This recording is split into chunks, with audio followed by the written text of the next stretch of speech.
তো হে বন্ধুগণ, আমরা চলে এসেছি আজকে একটা নতুন বিষয় নিয়ে। অনেকেই আমাকে হোয়াটসঅ্যাপে মেসেজ করেছো যে দাদা, বৈষ্ণব পদাবলী কী এটা বুঝতে পারছি না।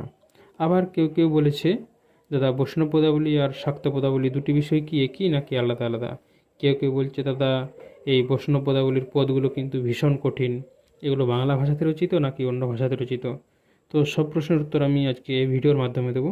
তো চলো শুরু করি। তো হে বন্ধুগণ, আমরা ভিডিওটা শুরু করতে চলেছি। তো যেটা প্রথম প্রশ্ন ছিল তোমাদের, তো সেখানে বলেছি যে দাদা, শাক্ত পদাবলী এবং বৈষ্ণব পদাবলী দুটো কি একই জিনিস নাকি আলাদা আলাদা।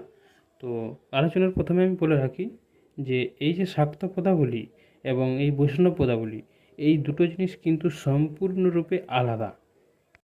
আবার তোমাদের মনে একটা সাধারণ প্রশ্ন জাগবে, কেউ কেউ প্রশ্নটা করেছো যে তাহলে শাক্ত পদাবলী কী এবং বৈষ্ণব পদাবলী কী, এদের মধ্যে পার্থক্যটা কোথায়।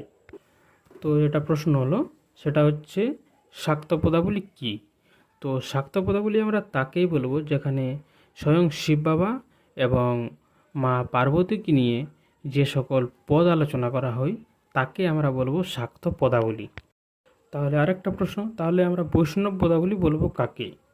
তো বৈষ্ণব পদাবলী হলো যেখানে স্বয়ং শ্রীকৃষ্ণ এবং রাধাকে কেন্দ্র করে আলোচনা করা হবে তাকে আমরা বলবো বৈষ্ণব পদাবলী। তো বৈষ্ণব পদাবলী এবং শাক্ত পদাবলী এই দুটি বিষয়কে বাদ দিয়েও যে বিষয়টা আমাদেরকে প্রথমে জানতে হবে সেটা হচ্ছে পদাবলী। এই পদাবলী শব্দটি আমরা পেলাম কোথার থেকে।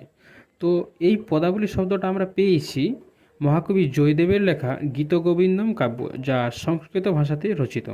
এখান থেকে আমরা পদাবলী শব্দটি পাই। তো যেটা পরের বিষয় হচ্ছে সেটা হচ্ছে বৈষ্ণব পদাবলী কয় ভাগে বিভক্ত। তো বৈষ্ণব পদাবলী মূলত 4 ভাগে বিভক্ত, যেমন রাধাকৃষ্ণ বিষয়ক পদাবলী, গৌর বিষয়ক পদাবলী, ভজন বিষয়ক পদাবলী এবং রাগাত্মিকা বিষয়ক পদাবলী। তো বর্তমানে সবচেয়ে বেশি প্রাধান্য পায় সেটা হচ্ছে রাধাকৃষ্ণ বিষয়ক পদাবলী এবং গৌর পদাবলী। যদি সবচেয়ে বেশি প্রাধান্য ধরা হয় তাহলে হচ্ছে রাধাকৃষ্ণ বিষয়ক পদাবলী। তাহলে একটা সাধারণ প্রশ্ন সবার মনেই জাগছে যে রাধাকৃষ্ণ বিষয়ক পদাবলী বা কী আর গৌর বিষয়ক পদাবলী বা কী। তো রাধাকৃষ্ণ যে পদাবলী, তো সেখানে মূলত বলা হয় রাধা এবং কৃষ্ণকে কেন্দ্র করে যে সকল পদগুলো আলোচনা করে সেটাকে বলা হয় রাধাকৃষ্ণ বিষয়ক পদাবলী বা রাধাকৃষ্ণ পদাবলী। আর যেটা বাকি রইল সেটা হচ্ছে গৌর পদাবলী। তো গৌর পদাবলী আমরা সেটাকেই বলবো যেখানে স্বয়ং চৈতন্য মহাপ্রভুকে কেন্দ্র করে যে সকল পদ আলোচনা করা হয়েছে সেগুলোকে আমরা গৌর পদাবলী বলি বা গৌর চন্দ্রিকা পদ বলি।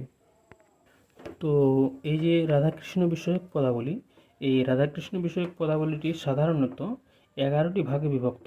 কোনো কোনো জায়গায় উল্লেখ আছে যে এই রাধাকৃষ্ণ বিষয়ক পদাবলীটা সাধারণত 11টি পর্যায়ে বিভক্ত বা 11টি সুরে বিভক্ত বা 11টি রাগ রাগিণীতে বিভক্ত। তো এই যে রাধাকৃষ্ণ বিষয়ক পদাবলী, এই রাধাকৃষ্ণ বিষয়ক পদাবলীতে যে 11টি পর্যায় আছে, তো সেই পর্যায়গুলি হলো বাৎসল্য রাগ, পূর্বরাগ, অনুরাগ, অভিসার, মিলন, মান, আক্ষেপানুরাগ, নিবেদন, মাথুর, ভাব সম্মিলন এবং সর্বশেষ প্রার্থনা। তো এত গেল রাগ রাগিনীর কথা বা পর্যায়ের কথা। এবার কে কোন পর্যায়ের শ্রেষ্ঠ কবি, কাকে আমরা শ্রেষ্ঠ কবি বলবো। তো প্রথমে বলে রাখি যে প্রার্থনা ও মাথুর এই দুটি পর্যায়ের শ্রেষ্ঠ কবি হচ্ছে বিদ্যাপতি, যাকে আমরা মৈথিলি কবি বলে জানি। তো এরপর যেটা হচ্ছে সেটা হলো বাৎসল্য রাগ বা বাৎসল্য পর্যায়। তো এই বাৎসল্য পর্যায়ের শ্রেষ্ঠ কবি কে। তো এই বাৎসল্য পর্যায়ের শ্রেষ্ঠ কবি হলো কবি যাদবেন্দ্র দাস।